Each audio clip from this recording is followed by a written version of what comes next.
안녕하세요. 오늘이 온라인 성서대학 이스라엘 배경사 두 번째 시간 창조시대 이야기를 시작해 보겠습니다. 세상 모든 일에는 처음 시작된 출발점이 있습니다. 문화적 요소는 처음 시작한 사람과 지역이 있고, 이 물건은 처음 만들어낸 사람이 있죠. 예를 들면 어두운 밤을 환하게 밝히는 전구는 1802년에 험프리 데이비가 발명했다고 합니다. 우리는 보통 에디슨이 전구를 발명했다고 알고 있는데, 에디슨은 전구를 일반 가정에 보급할 수 있도록 상용화한 사람이고, 전구의 초기 모델은 험프리 데이비가 만들었다고 하네요. 전 세계를 하나로 연결하는 비행기는 1903년에 처음 날아올랐고, 우리 생활 자체를 바꿔놓은 스마트폰의 초기 모델은 1992년 미국의 IBM사에서 처음 선을 보였습니다. 하지만 그 출발점이 어디인지 정확하게 알 수 없는 것들도 있습니다. 분명히 누군가 어디에서 언젠가 처음 시작했을 텐데, 이 기록이 남아있지 않아서 현대의 지식과 기술로는 알 수 없는 것들이 있죠. 전 세계인의 사랑을 받는 국수는 중앙아시아 지역에서 처음 만들어진 것으로 추정됩니다. 서쪽으로 전해져서 서양의 파스타가 되었고, 이 동쪽으로 전해져서 우리가 즐겨 먹는 면이 되었다고 하는데, 정확한 역사적 근거가 존재하지 않기 때문에 이제 그럴 것이다라고 합리적인 추측을 할 뿐입니다. 세상 모든 것에는 그 첫 시작이 분명히 존재하지만, 이 과학이 이렇게 발달한 시대에도, 이 엄청난 지식이 넘쳐나는 시대에도 세상 모든 일의 처음을 다 밝혀내지는 못하고 있습니다. 창세기 1장에서 11장까지를 창조 시대라고 부를 수 있는데요. 이 정확한 의미에서 한 시대라고 볼 수는 없지만, 이스라엘 배경사를 시대적 구분으로 나누겠다면 세상에 처음 만들어진 이야기들을 담겨 있는 이 창세기 1장에서 11장을 창조 시대라고 구분할 수 있을 것입니다. 창조 시대는 앞서 언급한 것처럼 모두 궁금해하지만 누구도 알아낼 수 없는 이 세상의 처음 이야기가 기록되어 있습니다. 온 인류가 그토록 궁금해하던 해는 어디에서 만들어졌는지, 물은 어디에서 처음 출발했는지, 인간은 어떻게 만들어졌는지, 이런 처음 이야기, 근원에 대한 이야기를 담고 있는 거죠. 근데 이 창조 이야기를 읽는데 좀 불편하고 어려운 것들이 있어요. 우리가 가지고 있는 상식이나 과학적, 사회적 지식들하고 부딪히는 것들이 좀 있기 때문입니다. 그럼 그리스도인으로서 우리는 이 창조 시대를 어떻게 이해하고 받아들여야 할까요? 어린아이들이 말을 배울 때가 되면 부모님을 향한 여러 가지 질문이 시작됩니다. 이건 뭐야? 저건 뭐야? 이건 왜 이렇게 되는 거야? 이맘때가 되면 부모님들에게는 아주 한편으로는 사랑스럽지만 한편으로는 힘겨운 시간이 시작되는 거죠. 아이의 질문이 끝도 없거든요. 이 세상을 처음 접하는 아이들의 눈에는 모든 것이 다 신기해 보이고 궁금한 겁니다. 아이들은 이렇게 궁금한 것들을 묻고 그 대답을 들음으로써 세상의 원리와 근본, 살아가는 방법을 조금씩 배우게 됩니다. 그런데 아이들의 질문 중에는 어른이라 할지라도 선뜻 대답하기 힘든 질문들이 있습니다. 이 부모라고 해도 모든 걸 다 알 수가 없잖아요. 그래서 답을 모르는 경우도 있고, 또는 답은 알고 있는데 아이의 눈높이에 맞춰서 쉽게 설명하기가 어려워서 답을 얼버무리는 경우도 있습니다. 부모가 아이의 질문에 대답할 때 학술적인 용어를 사용하거나 이 전문적인 개념을 들어서 아이를 이해시키지 않습니다. 최대한 아이들의 눈높이에서 쉽게 설명하려고 노력을 합니다. 아무리 정확한 지식과 답변을 가지고 있다 하더라도 듣는 아이가 이해를 못한다면 그 설명이 의미가 없기 때문입니다. 창조시대 역시 이러한 맥락에서 이해할 수 있습니다. 먼저 세상을 경험하고 배워온 할아버지가 이제 막 처음 세상을 접해서 궁금한 게 많은 어린 손주에게 아이가 이해하기 쉽도록 아이의 시각에서 아이의 표현을 가지고 여러 가지 비유와 장치를 따라서 쉽게 설명해 주는 것. 이런 관점에서 창조시대의 기록, 창세기 1장부터 11장을 이해하면 참 좋습니다. 하나님이 세상에 처음 우리에게 알려주시기 위해 기록해 놓으신 것이 창조시대의 기록인데, 이건 증명이 아닌 설명으로 읽고 이해하고 받아들여야 합니다. 이 증명은 정확한 사실을 입증하는 데 목적이 있지만, 설명은 그 핵심적인 가치와 원리를 상대방에게 이해시키는 데 목적이 있습니다. 하나님께서 우리에게 자기 자신을 증명하기 위해서 창세기를 적으신 게 아니라, 이 세상을 살아가야 하는 우리가 궁금한 것들, 또한 절대 혼자 힘으로는 알 수 없는 것들에 대해서 친절하게 우리의 시각에서, 우리의 관점에서 우리가 이해하기 쉽도록 풀어서 설명해 주신 것, 그런 이야기를 우리는 창세기의 창조시대라고 볼 수 있는 것입니다. 그러므로 창조시대를 이해하고 읽어 내려가는 데 있어서 가장 중요한 핵심은 이야기 속에 담겨 있는 원리를 파악하는 것입니다. 하나님께서 이 이야기를 읽는 우리들이 세상과 인간, 삶과 죽음을 어떻게 이해하기를 바라셨는가를 생각하면서 창조주 하나님의 의도를 읽는 것이 창조시대의 기록인 창세기 1장에서 11장을 읽는 가장 바람직한 자세라고 할 수 있습니다. 그럼 이와 같은 입장에서 창조시대의 9가지 이야기를 한번 살펴보도록 할까요? 이 가장 먼저는 천지 창조에 대한 설명입니다.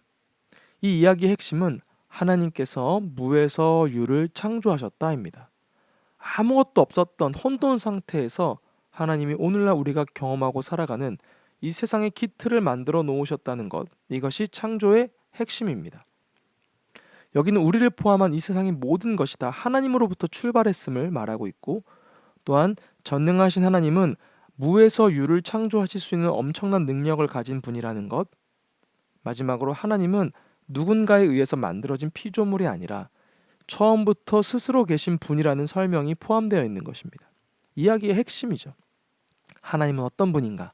세상을 창조하실 수 있는 분이고 스스로 계신 분이고 모든 것은 다 하나님으로부터 시작되었다.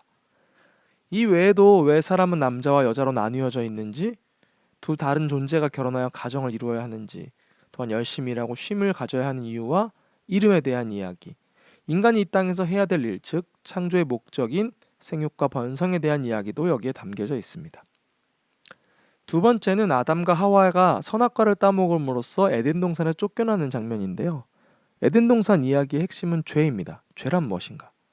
우리 가운데 항상 존재하는, 내 밖에도 내 안에도 있는 이 죄란 무엇인가에 대한 설명이라고 볼 수 있습니다.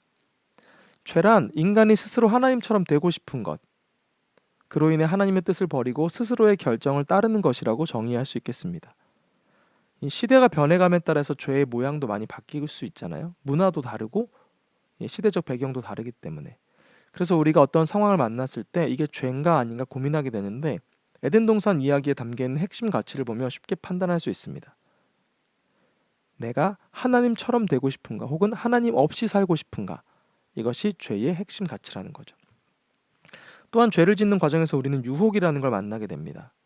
우리 안에 하나님께서 주신 분명한 삶의 기준인 말씀이 있음에도 불구하고 외부로부터 혹은 내부로부터 들려오는 유혹이 항상 우리 곁에 있다는 겁니다. 이 본문에서는 이제 뱀으로 나타나죠. 항상 깨어 조심하라는 그런 경고의 메시지인 거죠. 에덴 동산 이야기 안에는 이 외에도 수치심에 대한 이야기, 노동과 출산에 대한 이야기도 있고, 또 하나 중요한 것, 죄를 지었음에도 불구하고 하나님께서 우리를 용서하시고 다시 기회를 주시는 하나님의 너그러운 마음과 사랑에 대한 이야기도 들어 있습니다. 세 번째로는 가인과 아벨 이야기인데요. 창세기 4장에 기록되어 있죠.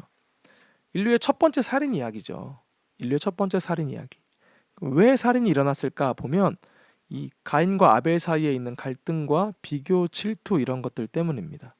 서로 다른 삶을 살았던 두 사람이 각자의 방식으로 제사를 드렸는데, 하나는 받으셨거나 안 받으셨죠. 하나는. 그 과정에서 가인은 아벨과 자신을 비교하게 되고 질투를 느끼게 되죠. 이 질투는 인류 최초의 살인으로 연결이 됩니다. 이 이야기 속에서 우리는 인간 안에 감정이라는 것이 있고, 그것이 좋은 쪽으로 나쁜 쪽으로 뻗어나갈 수 있다는 것을 알 수 있습니다. 그리고 감정이 휩싸였을 때 우리가 이성을 잃고 잘못된 결정, 죄악된 행동을 하게 된다는 것도 이해할 수가 있게 되죠. 우리 안에 존재하는 감정이 우리의 삶을 풍요롭게 만들어주기도 하지만, 한편으로는 나와 내 주변을 불행하게 만들 수도 있다는 메시지가 가인과 아벨 이야기에 담겨 있는 것입니다. 이제 이어서 5장 32절까지는 각기 다른 조상들에 대한 이야기가 등장합니다. 이 아담과 하와, 가인과 아벨로 아주 단순하게 진행된 이야기가 이제 거대한 가족으로 확산되는 거죠. 그러면서 가축 치는 자의 조상인 야발에 대한 이야기, 악기를 다루는 자의 조상인 유발, 금속으로 여러 가지를 만드는 두발가인의 이야기가 소개됩니다. 이 족보를 통해서 아담과 노아까지 이어지는 이 계보를 통해서 우리는 인간의 삶 가운데 여러 가지 모양과 직업이 있고 서로 다른 인생이 존재하고 있음을 어떤 발전해가는 것을 볼 수 있습니다. 즉 이 이야기의 핵심은 인간은 똑같이 태어나서 똑같이 사는 게 아니라는 거죠. 각자의 개성이 있고 특징이 있고 잘하는 것이 있고 하고 싶은 것이 있고 좋아하는 것이 있다는 겁니다. 그래서 다르기 때문에 인간은 서로 존중하고 서로 연합해서 살아야 된다, 이런 이야기를 본문이 우리에게 던지고 있는 것입니다. 다섯 번째는 우리가 잘 알고 있는 홍수 이야기입니다. 노아의 방주 이야기이기도 하죠. 어린 시절 교회 학교에서도 들었고 어른이 된 후에도 설교 시간에 자주 듣는 이야기입니다. 이 기쁨으로 창조해 놓으신 인간들이 타락하게 되었어요. 그런데 하나님은 이걸 가만히 지켜보시는 분이 아니라 심판하시기로 결정하시는 분이라는 겁니다. 우리를 사랑하시고 용서하신 하나님이시지만 죄 앞에서는 엄격하고 정확하신 공의로운 하나님의 모습을 우리는 본문을 통해서 볼 수가 있습니다. 인류 역사 가운데 모든 걸 쓸어버린 대홍수가 한 번 있었는데 인류를 향한 심판이죠. 이 가운데서도 하나님은 모든 사람을 다 쓸어버리신 것이 아니라 노아라는 한 사람을 선택하셔서 살려주셨습니다. 이 노아는 그 죄악된 세상과 다른 삶을 살았던 인물입니다. 하나님 말씀에 순종하는 사람이었고 하나님을 두려워하는 사람이었고 세상의 눈짓과 손짓과 유혹을 이겨내고 하나님의 명령을 따라 묵묵히 방주를 지은 순종의 삶, 하나님 기준으로 다른 인생을 살았던 사람입니다.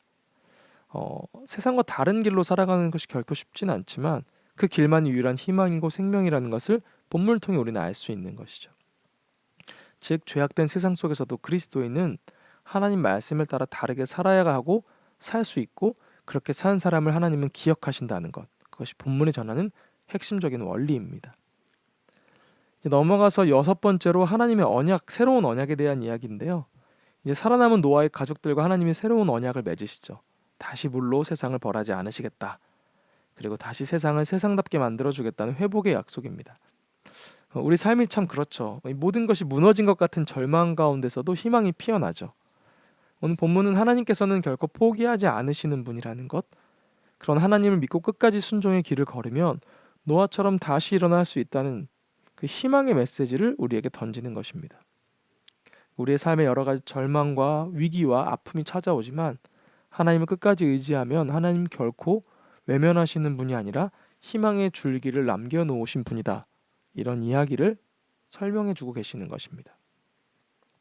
7번째로는 창세기 9장 18절에서 10장 32절까지 인종에 대한 이야기죠. 우리는 아시아 사람이죠. 한국에서 태어난 아시안입니다. 근데 세상에는 우리와 다른 인종들도 존재합니다.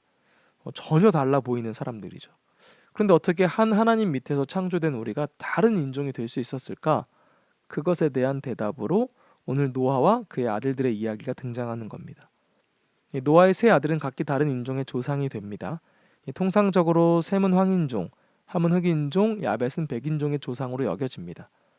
의학적, 과학적, 사회학적으로 명백하게 증명할 수 있는 이야기는 아니지만 앞에서 언급한 것처럼 하나님은 술 취한 노아와 아들들의 이야기를 통해서 이 땅 가운데 다양한 인종들이 존재하고 서로 다르지만 모두 하나님의 피조물이다.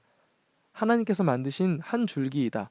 그 뿌리를 거슬러 올라가면 하나님으로 도착한다는 이야기를 우리에게 해주시는 겁니다.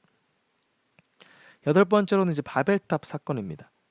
학창 시절에 그런 생각 많이 해봤는데요. 세상의 언어가 하나면 외국어 공부를 안 해도 되잖아 이런 생각했죠. 골치 아픈 영어 수업 듣고 공부하면서 시험 준비하면서 했던 생각입니다. 이 바벨탑은 인간의 교만으로 인하여 언어가 흩어지게 된 것을 설명하고 있습니다. 이 흩어짐을 당한 가장 큰 원인은 하나님처럼 되고자 하는 교만함, 도전이었죠. 낯선 주제가 아니죠. 이미 앞서서 에덴 동산에서 한번 보았던 주제입니다. 다양한 언어들의 기원을 돌려서 보면 언어가 다르다는 것이 참 힘들고 괴롭다는 이야기가 되기도 합니다. 물론 언어가 같아도 흩어진 것처럼 살 수 있습니다. 타인의 말을 듣고자 하는 마음이 없고 이해하려는 자세가 없으면 같은 말을 쓰더라도 같은 언어를 쓰더라도 통하지 않기 때문입니다. 다른 언어를 쓰는 것과 다르지 않죠. 결론적으로 바벨탑은 우리에게 언어가 왜 이렇게 많은지를 설명해 줍니다. 소통이 얼마나 중요한지도 설명하고 있고요. 마지막 9번째로는 셈과 데라의 족보입니다.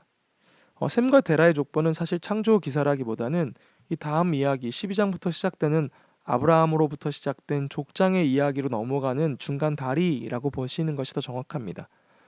이제 구약 시대의 가장 중요한 인물인 아브라함을 소개하면서 그 아브라함의 조상과 뿌리와 근원이 어디인지를 쭉 설명하는 거죠. 이렇게 9가지의 이야기, 여기까지를 우리가 창조 시대의 이야기라고 볼 수 있습니다. 이 창조 시대를 읽는 가장 중요한 포인트는 이 세상이 하나님으로부터 창조되었다는 것, 그리고 우리가 모르는 세상의 출발에 대한 궁금증을 하나님께서 친절히 설명해 주신다는 것입니다. 창조 시대를 읽다 보면 의문이 많이 듭니다. 내가 아는 것과 내 상식과 과학적 지식과 부딪히는 부분도 있고 상식적으로 합리적으로 이해가 안 되는 부분도 있죠. 그런데 한 가지 기억하실 것, 창조 시대의 기록은 증명이 아닌 우리의 이해를 돕기 위해 우리의 시각과 표현과 관점에서 설명해 주시는 것이다. 그래서 그것이 세세하게 소소하게 사실인지 아닌지를 따지기보다 왜 이 이야기를 하시는가? 이 이야기를 통해서 우리에게 전달하고자 하는 핵심 원리가 무엇인지를 하나님의 마음을 파악하고 이해하는 것이 아주 중요한 관점이라는 겁니다. 오늘 이 성경 공부의 목적은 강의를 듣고 단순히 성경적 지식을 쌓는 것이 아닙니다.